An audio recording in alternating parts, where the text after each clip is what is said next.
We'll still have a few people that will join us, but let's get started and then they will just join when they're ready. So a very warm welcome to today's IFB session. Good morning, good afternoon, and good evening from wherever you're dialing in from.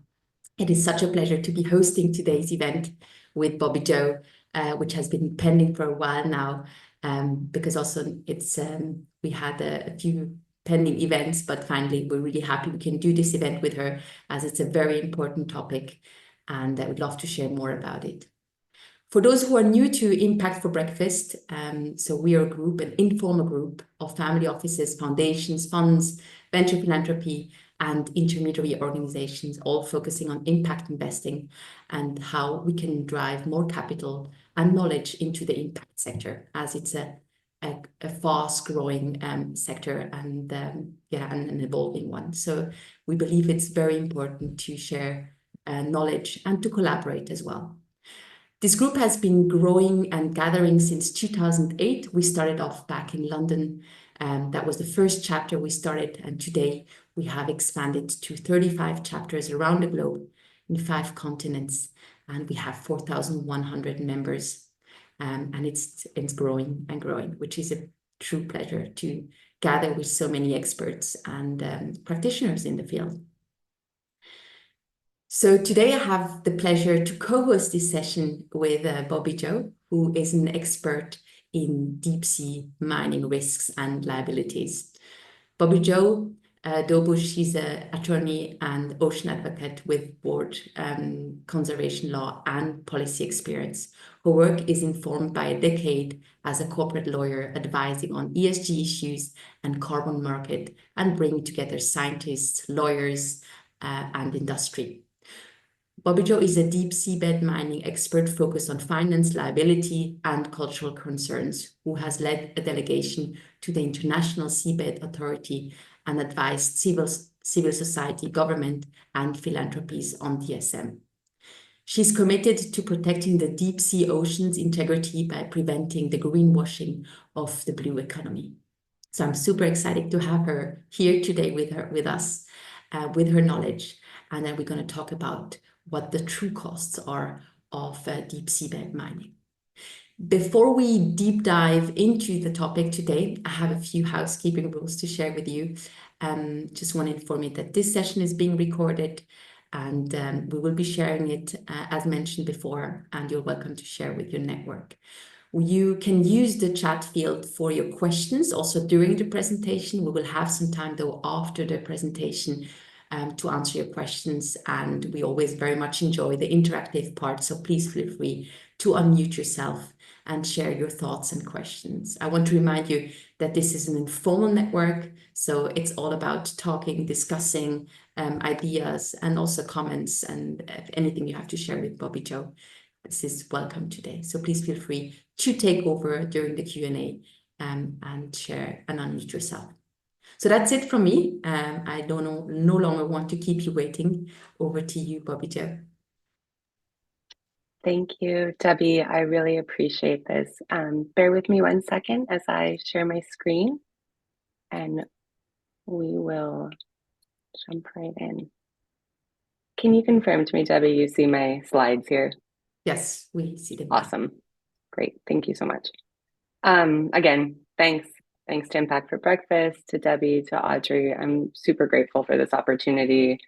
It's an honor to be presenting to all of you. I really respect the work that you do. I'm gonna launch into this. My motto when working with new people is listen first. It's not possible in spaces like this. I have done some homework. I know Impact for Breakfast is a wonderful concept, and I enjoyed learning about growth to this point. I've been thinking about what aspects of deep seabed mining might be of interest to you all, but I will not cover everything in this 25-minute presentation. I want to leave ample time for questions and dialogue. And I want to also say, I'm so happy to go back and forth if people want to. I see a lot of new names that I don't know, which is really exciting. Some folks I'm familiar with, so thank you. And I also want to say when we're finished, if your questions are tell me more about X or Y, I'm more than happy to do that. Just a little bit about myself. Debbie already did the introduction, kind of how I got to this topic. I spent 10 years working at a large corporate law firm doing environmental regulatory work, but also really focused on ESG, on sustainability, on consulting clients on what are the different frameworks that are coming up, which are changing and are changing all the time. How do you comply with them? How do you make sure what you're saying in your PR is what you're doing and is defensible? And I also, at the same time, was doing a lot of work with coastal conservation organizations and increasingly with DOSI. And if you don't know DOSI, they're the Deep Ocean Stewardship Initiative. They're a science advocacy network all over the world. They're really cool. They, as a network, only advocate for the inclusion of science in policy. So while individual members might have different opinions, as a network, they advocate for science policy, particularly for the deep ocean. And I got really involved with them. And I've been really lucky to, I then worked at the Ocean Foundation as their legal officer and ran their seabed mining work. And I now I started a consultancy called Salt Horizon, where I do consulting on all of these issues professionally. And with that, I won't, without further ado, we'll just jump into what we're here to talk about, which is deep seabed mining, and particularly the kind of questions I think you all might be thinking about. So I'll walk you really quickly through the table of contents, so to speak, and then we'll get into it. We're going to talk about what is deep seabed mining. Sometimes I skip that part because I'm so far into this world, and so I promise I will tell you what it is. Is it sustainable? Could it be sustainable? We'll talk about all of the acronyms of ESG there. Then we'll talk about the business case for seabed mining. And when we're thinking about the triple bottom line, going back to that, original bottom line. And then we'll talk about sort of what's lining up against seabed mining now. And I'll give you a quick, where are we today, September 17th, 2024. I want to be clear also that, here's my little nerd lawyer disclaimer. It's the fine print, but I wanted to also make clear that I'm not trying to tell anybody on this call what to do. You all are the experts on the criteria for impact investments. I'm sure you know more about it than I do. I'm sure you know all of the cool, innovative ways to drive resources towards solutions. I'm just trying to give an overview of what's seabed mining and provide the context and the meat for those questions that guide your decisions.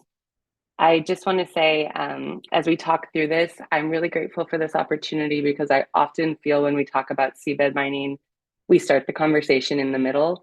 I hear this narrative of, we need seabed minerals. We need these minerals that you could find on the seabed to drive our green energy transition. We have to get them. We won't decarbonize without them. And that's part one. Two, we can get them from the seabed. We can get them. And three, we have a hard choice to make because the ocean provides us all these beautiful things, and we know we will destroy things. And I just want to back us up like 10,000 foot view and kind of question those first two premises. Do we need these minerals found on the seabed? And who says we can get them at any economically or technically reasonable cost? So moving on. And if you see me look down, I'm going to set a timer for myself so I don't talk about the first slide for 20 minutes. What is seabed mining? Seabed mining is mining minerals from our deep ocean. And there are really 4 target minerals that are being sought on the seabed, and I'll talk about where. Those are copper, nickel, cobalt, and manganese. And where would mining happen physically? There are 3, if you're talking to some folks, they would call them target deposits. If you're talking to others, they would call them biomes. They are the abyssal plains, which are the flat parts of the ocean kind of between the continents. And those have these, fist-size accretions of minerals that have happened. A lot of them were, say, like a shark's tooth millions of years ago, and then minerals got stuck to them, and now they're about the size of a fist, more or less. And they have different minerals in them, so they're called polymetallic nodules. The other 2 biomes or target deposits are seafloor massive sulfites, which normally we would talk about as seamounts, like undersea mountains that just didn't get tall enough to peak the surface. And the other ones are cobalt-rich crusts, or sorry, cobalt-rich crusts are seamounts. You can tell I'm not a scientist. And seafloor massive sulfides are hydrothermal vents. That's like where they discovered chemosynthetic life and where these crazy, snails that have armor on them and worms that can live in 1,000-degree temperatures are. And those are kind of the three places that seabed mining is being looked at. It's really important, and sometimes I forget to say, so I had to even put it on the slide so I wouldn't forget, that seabed mining has never occurred. It's not happening right now. It has happened at small scale. There have been tests, but there's no one out there commercially mining the seabed yet. So that takes me to seabed mining is a speculative industrial endeavor. It doesn't exist yet. Folks are trying to make it happen. Folks are trying to make it not happen. And on the right are two different machines. The one in green is the Pitanya 2. Was a machine created by GSR from Demi Group, and the machine on the left was property of Nautilus Minerals. They were working in Papua New Guinea. And thinking about, what would seabed mining actually look like? The kind of graphic you have on the left of the screen is from a paper by Jeff Drazen and colleagues, kind of showing what the impacts could be to the mesopelagic zone or the midwater column. And I want to talk right here just about nodule collecting. One, because it's something I know most about, and two, because at least in the international space, it's what's most likely to happen first. So this picture you see, there's a surface vessel, and then it's tethered to something on the bottom, and the something might look a little bit like that green machine you see here, and it's like a giant vacuum cleaner that would go across the bottom of the ocean and scoop up all of these nodules and everything else that's there. It would get taken up to the top of the ship, rinsed around and cleaned, and then whatever wasn't the nodule, all of the sediment and all the chunks of metal that had come off, or sediment, dust, plume, would come out into the middle of the water column at some point. There's no regulation yet on where that would be. And it would affect, it would create like a sediment plume, like a dust cloud, a subsea dust cloud somewhere in the water column. And I just, there's been increased, we'll talk about this part later, but there's been increased media interest and interest in kind of the economics of this. Would it even work? We're talking about places that are maybe 3,000 kilometers from shore, a lot of these deposits, not all of them, but a lot of them, and 4 to 6 kilometers deep, especially for the nodules. So that's deeper than oil and gas, just for reference. And where would seabed mining happen? It's being looked at both in international waters and in national waters.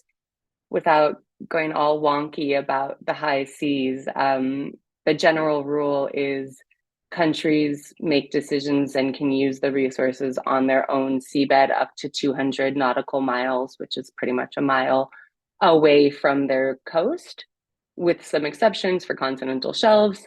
And then beyond that, we're talking the high seas, and the seabed in the high seas is called, literally the technical term is the area with capital A.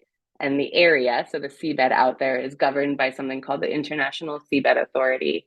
It was set up in 1994. It's based in Kingston, Jamaica. And the Seabed Authority has a dual mandate to protect the marine environment and also steward the resources of the deep ocean of the area. So there's this tension. We won't go through this forever. I'm happy to talk about how that got set up and how the tensions are inherent and what has changed since the late 70s, early 80s into the 90s as this was being discussed. But I will say that the ISA, we call it, the International Seabed Authority, set up 1994. They made exploration regulations to explore the seabed in 2001. There are no, they call them exploitation. There are no regulations governing commercial mining. They don't exist yet. There's, again, this kind of effective protection of the marine environment, and also this super important concept of the seabed as the common heritage of humankind, which, again, if there's interest, we can kind of go more into that.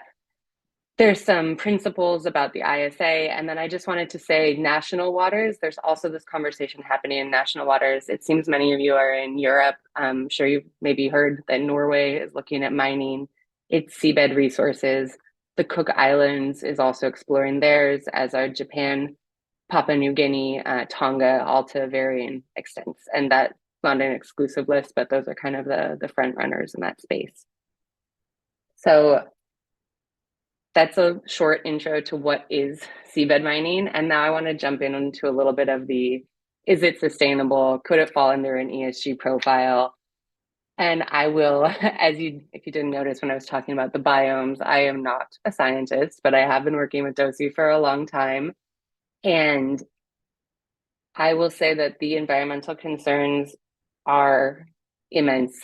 And there are over 800 scientists around the world that have signed a statement saying no seabed mining, at least not now, with all of these conditions about what we don't know. There's a lot of, in different circles, you would call it like the known unknowns. We know that the seabed or the deep ocean is a different kind of habitat. Things move really slowly. Life has not changed much in millions of years. Animals there are very fragile. And we know that we haven't discovered most of that. Like literally every single time someone goes or sends a machine to the seabed, we discover a new species. Maybe not literally, but almost. And it's wild. A 2023 study found that there's this area that folks are looking at to mine the seabed called the Clarion-Clipperton Zone. It's between Mexico and Hawaii in the Pacific Ocean. You might hear it called the CCZ. There was this study in the CCZ.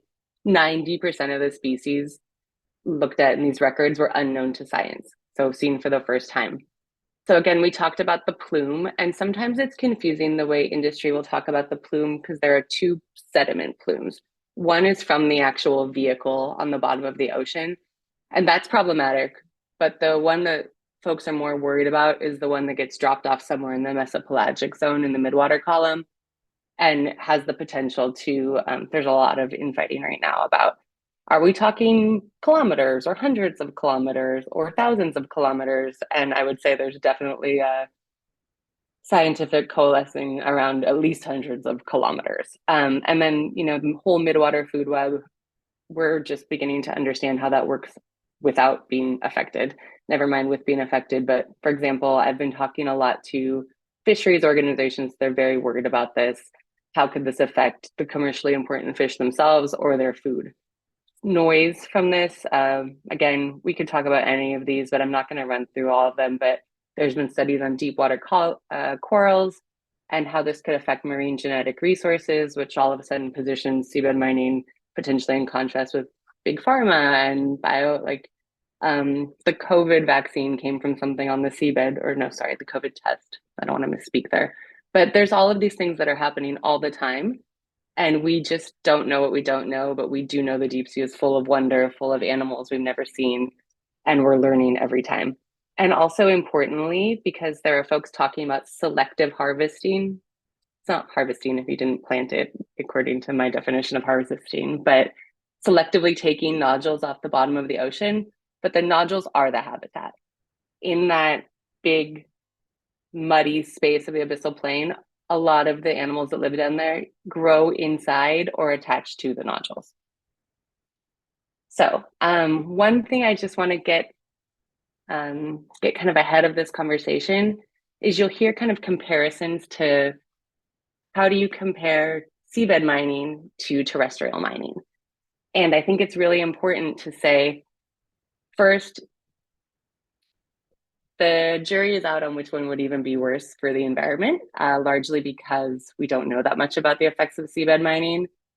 But Planet Tracker did a report last year comparing the climate studies on seabed mining and pretty much said the ones that find that seabed mining would be better for the climate are fully industry funded and deeply flawed. And the other ones have mixed results. ESAC, the European Academy Science Advisory Council, found that framing of seabed mining as part of the energy transition or a lesser of two evils is, in their words, misleading. And that also a problem with seabed mining is there's no remedial or mitigation measures, and we can't, mining on land is really problematic, but there are regulations that we've been working on for hundreds of years. One other point I think doesn't come up very often is seabed minerals wouldn't put a dent in global minerals supply. It's not that if we took minerals from the seabed, we would have so much nickel, we wouldn't need to mine it somewhere else. Numbers from a technical paper commissioned by the International Seabed Authority itself found that if 12 contractors, and no contractors are operating, if 12 contractors were operating at full capacity, they could produce less than 9% of global nickel. So yes, the numbers can change, the numbers can be in flux, but nobody is saying there would be so much metal in the market that it would displace terrestrial mining. There's also worries about apparently historically when more mines come online, sometimes the problematic mines, it drives down standards instead of putting them out of business. So that's something to unpack and think through also. I want to jump quickly into the social concerns, and I will just say here that the conversation around underwater cultural heritage at the Seabed Authority started 2 years ago, and it is in full swing. What does it mean? The physical things on the bottom of the ocean. Could we destroy ships, human remains, important things we didn't know were there until we ran a machine through them? But also, what about intangible connection to the ocean? What about stories of Pacific people who believe their ancestors are in the deep ocean, or it's their origin story has to do with deep water coral polyps? And also, what about just culture? What if it's not like underwater cultural heritage, which is a term through different UN treaties? What just about people's connection to the deep ocean? So it's been really wonderful to see like a variety of voices, people showing up at the Seabed Authority, having meetings on their own territories, on their own islands, and saying like, my voice matters here and no one's talking to me about this. Another social concern is just human rights ambassadors, special ambassadors, folks are really paying attention to the right to food security, intergenerational rights, the right to protest at sea. And we've also been talking a lot about food security with fisheries. The IATTC, the Regional Fisheries Management Organization that has jurisdiction in that zone, the Clarion-Clipperton zone between Mexico and Hawaii, they've been paying attention, they've been engaging. And the Western and Central Pacific Fisheries Commission just had a meeting about seabed mining just this last, like about a month ago in the middle of August. So it is heartening to see folks think about what seabed mining would affect more holistically. I want to jump quickly to the G, governance. There's no reliably regulated space for seabed mining. In the international realm, the International Seabed Authority has been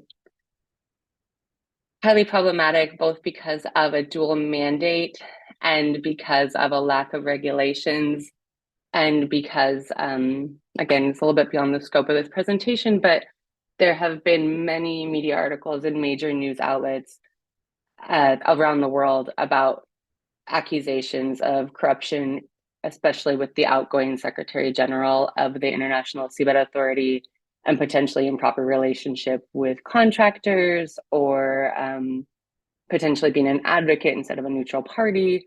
And so all of these things have to be dealt with, but in a just really practical way, there are no regulations yet.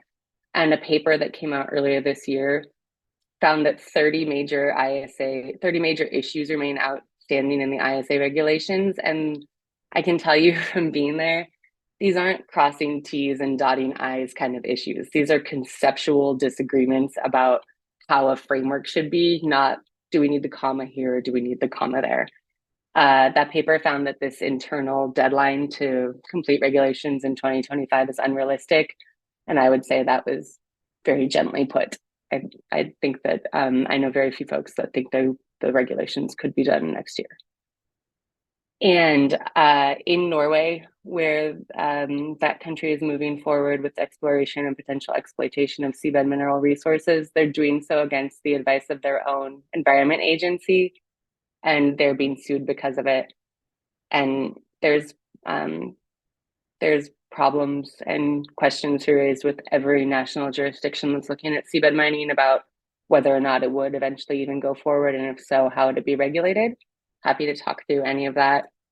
But I do want to talk through the business case, that like traditional bottom line. So we talk to folks, a lot of folks that are ESG investors or thinking about sustainability or thinking about the ocean. But I also talk to a lot of folks who aren't any of those things. And they say, okay, but like, so what, we also invest in oil and gas. Like, why wouldn't we invest in seabed mining? And I, again, this is just me raising a set of questions. I'm far be it for me to tell anybody what to invest in.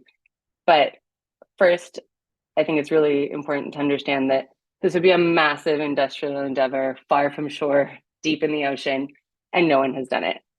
And I collaborate with folks who know a lot more about the technical aspects than me, and there's just a lot of eye rolling that happens, like these unique deep sea operational challenges, pressure, temperature, light, specific machines, things that are hard to fix, hard to replace. And also, everything costs more in this space than it did when financial models that are being used by companies trying to operate now were mocked up even less than 5 years ago. Drill ships cost more, labor costs more, equipment, access to finance, the same way as our coffees cost more.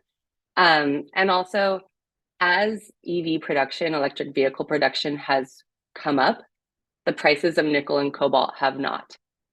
And so what is this, where is this nickel coming from? Where is this cobalt coming from? Is this the place to get it?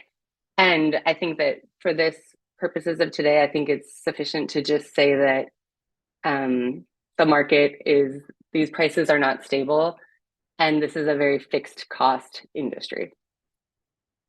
So there are technical feasibility issues. Again, just the idea that I learned the fact that 2/3 of all big like hydrocarbon industry projects go over budget by approximately 50% by average. So that's something we do all the time on land, like it or not. And this is a wild new thing in the ocean. We talked about, I showed a picture earlier of the Pitania 2, the umbilical, which is the cord that connects that machine to the ship, broke during one of its first trials. And yes, it was recovered, but that was after, all of this planning, best case scenario, or best, setting up the best conditions, and still things are breaking. Still, we're learning. These pictures are stills from a video that was leaked by a scientist that was on a cruise in the fall of 2022, showing a spill of the nodules are being cleaned on top of a vessel. And there was a malfunction, and that kind of dirty minerally water was spilling off into the ocean. And there's a lot of problematic things around this. One, it wasn't reported until like 16 days later, and it was only reported after these videos were leaked. Two, the tests that were done after, the company said that there was no impact on some of the biology and some of the biota in the water, but then when questioned by scientists at a meeting, they kind of revealed that they hadn't tested for a lot of those things, and therefore they didn't see the impacts.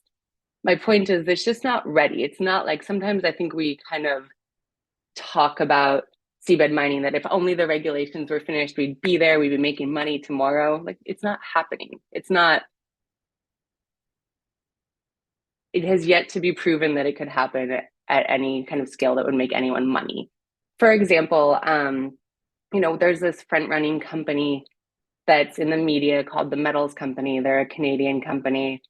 They're sponsored by the country of Nauru. And their financials report that at full production, they're going to bring up 1,300 tons of these nodules every hour. In the fall of 2022, they brought up 3,000 tons in 2 months.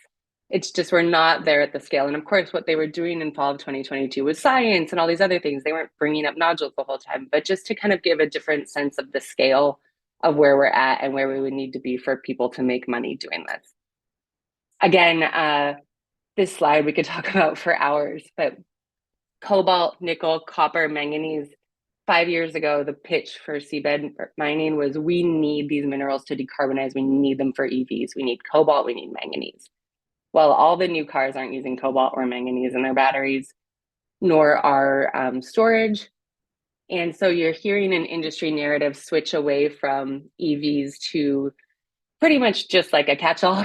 You hear, we need this for militarization, we need it for defense, we need it for steel making for the nickel, we need it for, I've heard the phrase, industrialization of developing economies. Pretty much like we, in certain spaces, industry is acknowledging, yeah, we probably don't need this for EVs, but we promise we still need it for something. And again, we could unpack this a lot, but there's a lot of studies. You know, when I was at a firm even 10 years ago, we talk about major minerals recycling, and there was a lot of eye rolling and a lot of, oh, that's fairy dust. And now there's people making a lot of money on minerals recycling. And that's changed fast in the last 5 years. This is this is the part that my lawyer brain loves, just to talk about, you know, it's issue spotting. This is like law school 101. What are the potential risks and liabilities of this industry? To play a game, you know, to start seabed mining now, like what would be the thought process for that? It would be to enter into a game where the rules are constantly changing, you know, as you know, finance professionals and lawyers all over the world would say, like, what they need is certainty, and there's no certainty here. There's a lot of reputational questions about everyone that's rushing forward on this, whether they be a government or a company, like why the rush, why now? And then also social license absolutely does not exist for this industry. And what can that look like? I mean, that can look like, in the right corner here, Greenpeace protested some at-sea work that was happening, and the company said they were losing, in their court filings, they said they were losing $1 million a day. And I think personally that that kind of protest is the tip of the iceberg, in the sense that there would, in a world where there's no social license for this big new industrial extractive endeavor that folks are arguing about whether we even need or would even work, I imagine there would be lots of protest and there would be legal action, as WWF is taking in Norway.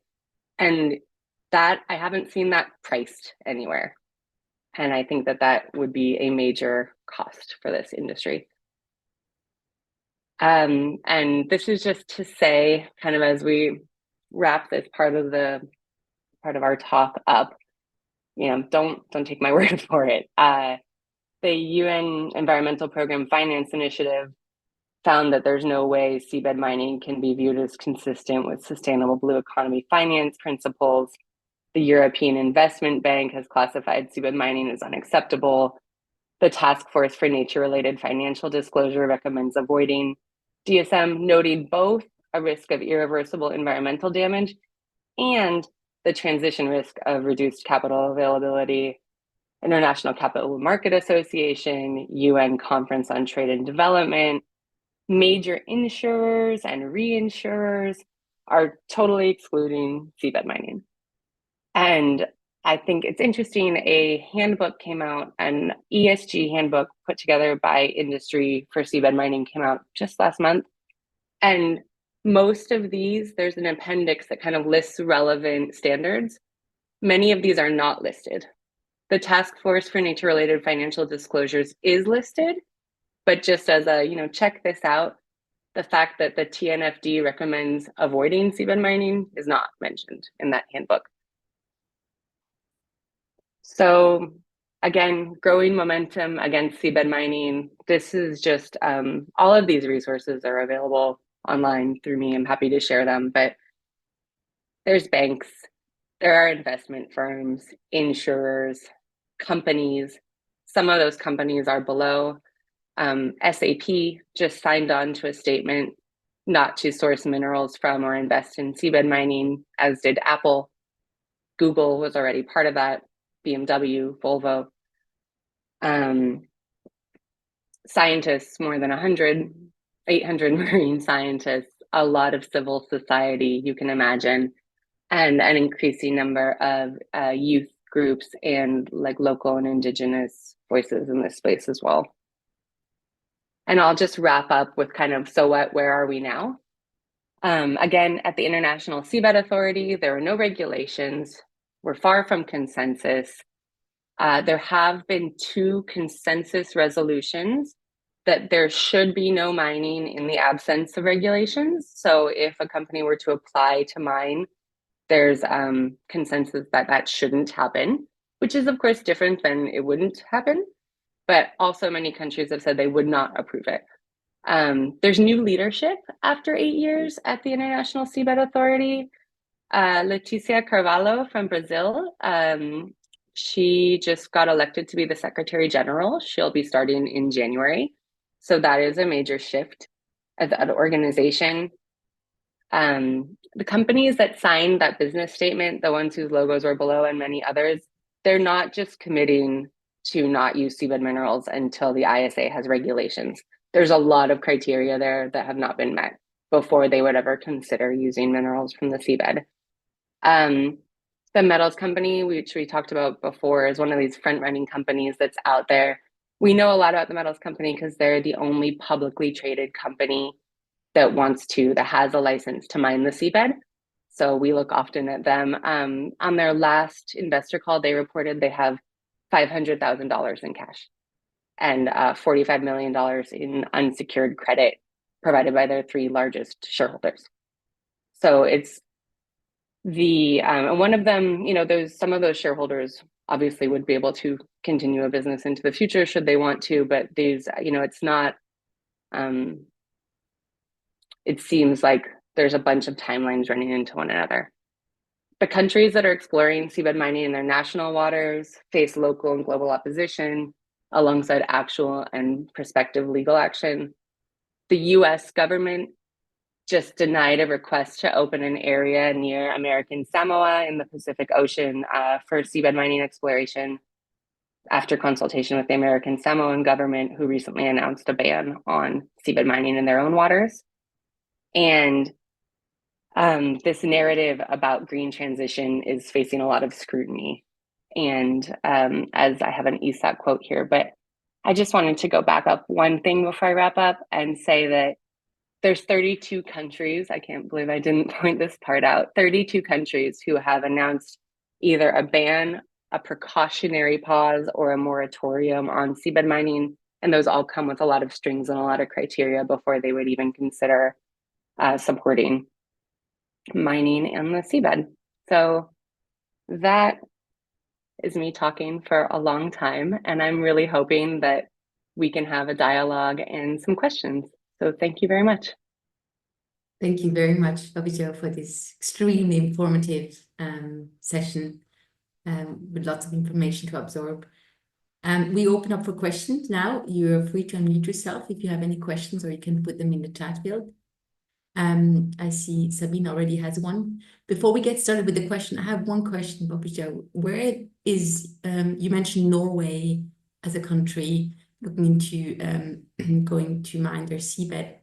Where is the risk the highest? In which countries do you if it should, they should be mining their seabeds, which countries would you list as being like who's closest to actually doing it?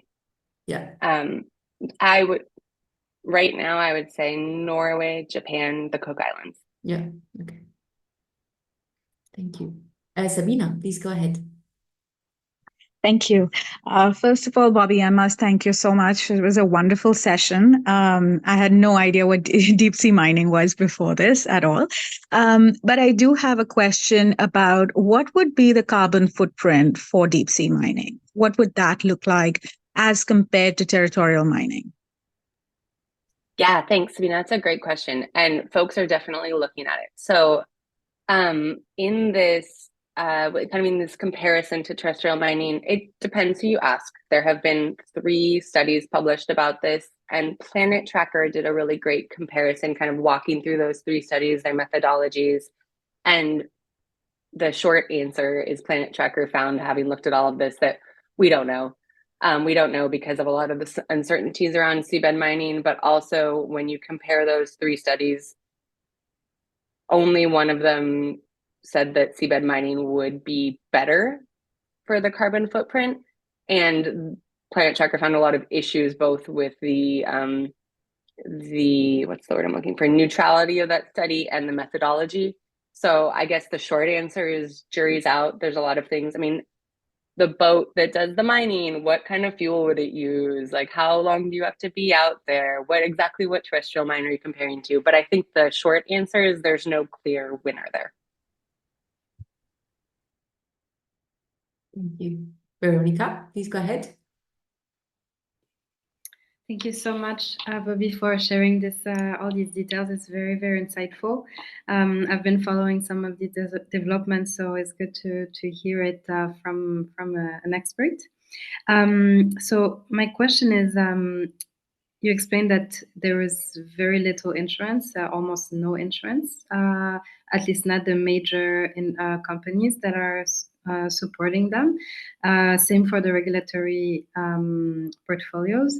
So I'm trying to understand how can they operate knowing that there is no insurance for their operations? What are the risks? And maybe a second question also, what are the penalties that could be mobilized and in front of which court? Thank you so much. Yeah, those are wonderful questions. And I will tell you, my answer is going to be disappointing because I don't know the answer to a lot of that. And that's a part of the problem. I don't know, and I don't know how to figure out. For example, so first, no commercial mining is happening at all. So that doesn't need to be insured yet, but it's not clear in the regulations. I mean, the regulations do mention insurance, but I and many others have been pointing out that it's not clear if that insurance has to be in place before an application is granted or before, boots on the ground or boats in the water, or exactly what it needs to cover, or who gets to decide the sufficiency of it, or if the insurance isn't carried, what are the penalties? Could a company be asked to stop? And that's all future, commercial mining. Right now for exploration, it's been asked and not answered at the Seabed Authority what kind of insurance is being carried for that exploration activity. So I don't know. And actually some of you here are probably much better positioned to figure out how to learn those answers than I am. But it's been beyond my capabilities and those of some of the civil society folks I work with in other countries to kind of ascertain that. And what happens, if what would be rules for legal action? That's a good question too. There's ITLOS, the International Tribunal on the Law of the Sea, that there are definitely questions around seabed mining right now that might end up at ITLOS. And there have also been interesting recent legal developments on climate change that could potentially relate to this. So like I said, I told you from the outset I was going to give you a potentially unsatisfying non-answer, but there are a lot of questions around that. And I for one would be very keen to know like what kind of insurance is being carried by folks who are operating in the water, even in an exploratory capacity right now. Thanks a lot. Does anyone in the room that knows or has the knowledge can add to that? In case you're happy, you're welcome to unmute yourself and share your thoughts. In the meantime, we have another question from Margaret. She asked, what are the policies that a legal practitioner can advocate for where their country is looking to venture into deep sea mining? This is a conversation in Kenya, in every Blue Economy conference I attend, not just in Kenya, but even in Africa maritime conferences. Thank you, Margaret. That's a really good question. And I'm glad you brought it up because something that I think is happening a lot is this idea of everything that happens in the ocean is the blue economy. And if so, then the blue economy shouldn't be equated with a sustainable economy. And really thinking about, is there a role for, what's the role of exploiting our ocean resources? And is there a role for seabed mining? How would we even ask those questions? And I think that policies that you can advocate for is not, I think a lot of times you see kind of industries that don't exist yet being written in as like the last word or tucked in a sentence when you're writing blue economy policies. You know, I would suggest that we don't include anything in the definition of a blue economy that we don't know yet how it would operate and what it would do. So, you know, a country I should have mentioned also, India is doing a lot of exploration related to seabed mining right now. And I don't want to misspeak because I don't know if any of it's in Indian territorial waters or just in the Indian Ocean, but they're definitely, India is talking a lot about their blue economy and talking about seabed mining as part of their blue economy and really unpacking that and saying, let's not lump together, you know, decarbonizing shipping and ecotourism and maybe wind energy, which all exist, with seabed mining, which doesn't exist and we don't understand the impacts of. So that's, I'm happy to talk further about different specific policies and how, you know, what kind of to look for, what to read, what to think about, how seabed mining is being talked about in different contexts. But I would definitely say one is really defining a blue economy, and the other one is questioning any energy transition narrative that says like, we have to decarbonize no matter what problems we're creating, no matter what it does to biodiversity, what it does to the ocean. And I also will just say that it's something I hope folks are thinking increasingly about is the ocean stores a ton of carbon for us. It's really important to carbon cycling and a bunch of things that we could grab a scientist to explain to better than I could, but about the way that the earth cools itself and the way that, you know, the biological carbon pump, things fall, they get eaten, they go settle on the bottom. All of these things, we're learning new things every day, and we stand to disrupt things before we even understand all of the vast ecosystem services the ocean provides to us. And I would just say also in policy, not treating the ocean like a garbage dump or like it's going to infinitely provide for us no matter what we do to it. So yeah, I think it's really awesome that you're involved in those processes and thinking about that. So thanks for the question. Thank you very much. Jeremy is saying this is why we clearly define a regenerative blue economy, especially how we refer to blue natural capital. Thank you for that input. I would do a plug real quick. I don't work for IUCN, but they're doing really wonderful work in this space. They just put out a paper on like regenerative blue economy. How do we define, like, what's the new word if sustainable isn't enough? Like, how do we, and they're not claiming a term, but they're really investigating this. And if you haven't checked it out, it's really great. And they also did an impact investing series on seabed mining. It's a 3-part series. And it has a bunch of really great speakers from heads of state to civil society to scientists to corporations that have taken a stand against seabed mining. So that work would probably have interest to this group, and I think it's really high quality. Thank you.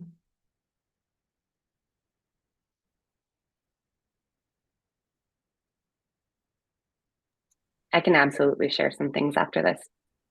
So what we can do is in the follow-up note, we can add the articles. I'll share the recording, the slides, so you have everything in your mailbox.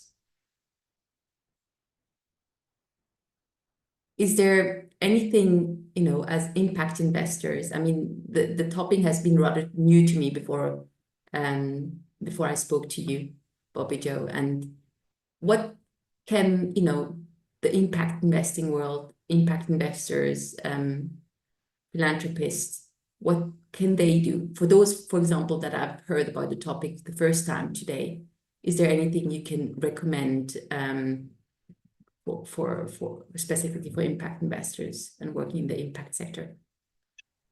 Absolutely. So I think that you know, if this is your thought process after starting to think about this, I would say that one of the #1 things you can do is decouple the idea of impact, sustainable, or ESG investing from an extractive industry that is in no way sustainable. I mean, how is it sustainable to extract something that has been growing or accreting over millions of years? I think that would be a #1, just kind of questioning if you see it mentioned somewhere, questioning it in conversation. And also, I mean, if your organization is up for it, there are statements to sign and positions to take. And to be honest, I think it's a pretty low-hanging fruit win for a lot of folks. Like, if you wouldn't be investing in this anyway because it doesn't fit your portfolio, you're also welcome to sign the statement. It doesn't have to be, we looked at this really hard, we considered it, we decided against it. I think that just kind of there seems to be a lot of well-organized, well-informed, sophisticated information out there about why seabed mining is sustainable and why it would fit here and why one should invest. So I think the more voices, the merrier, to kind of counter that and to say, the folks that are digging into this aren't tracking with that narrative right now. So I would say those are two big things. And then another one is just, there are banks that are investing in seabed mining. There are, there are folks that are behind this. There are big companies that have investments in this space. So to the extent those are folks that you have relationship with, kind of entering into this dialogue in a way that, some random consultant from San Diego isn't going to have the same conversation that you would have with someone you've been working with your whole life on other things. So I would say I'm happy to provide resources and to talk through some of these finer points. And I think that would be my biggest hope from this, just to have folks go forth and talk in their own, close spaces about these issues. Yeah, what I find really shocking with that a lot happened behind the curtain. So it's been included in, talking about the blue economy and people not being aware. And I think spreading the information and also the awareness about the effect of seabed and the unknown. I mean, I think the biggest factor which might even affect us, we don't even know about them. So I think also spreading that knowledge and amongst the impact investors is extremely crucial. Absolutely. And I would just say, we really didn't get into the international law part of this, but we're talking about, the biodiversity conventions. We just stood up a convention for the high seas, biodiversity beyond national jurisdiction. All of these things, they were all going in one way: the Task Force for Nature-related Financial Disclosures, triple bottom line. And I'm hard pressed to see how this endeavor fits with that. And it just seems that there are so many places where impact funding could really make a difference and really move the needle. And I think just kind of going back to whatever space you operate in day to day and thinking, like, what are my criteria? What am I thinking about? How does this fit or not fit is really important. And just kind of raising that, potential alignment or lack of alignment is really important.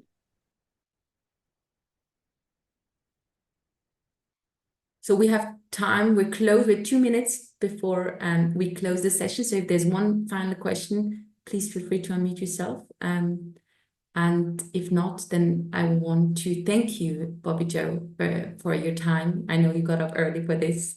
So thank you for being here with us today and sharing your knowledge. I thought it was extremely helpful to just widen the understanding and have this awareness. So, and again, I mean, you all have great networks. So I'll be sharing this note. Please feel free to share it with your network so we can spread the knowledge about it. And you're welcome to connect with Bobby Jo. So I'll share her contact details. You can follow up with her if you have more questions, and and connect her with people in the impact space that are, in case, she can talk to them and bring some knowledge also to conferences or other events. I think that's extremely crucial. So thank you everyone for joining as well. It was a true pleasure having you with us here today. And I look forward to seeing you at another Impact Breakfast event. And I wish you all a great day ahead. Take care, everyone. Bye. Thank you. Thank you, Dr.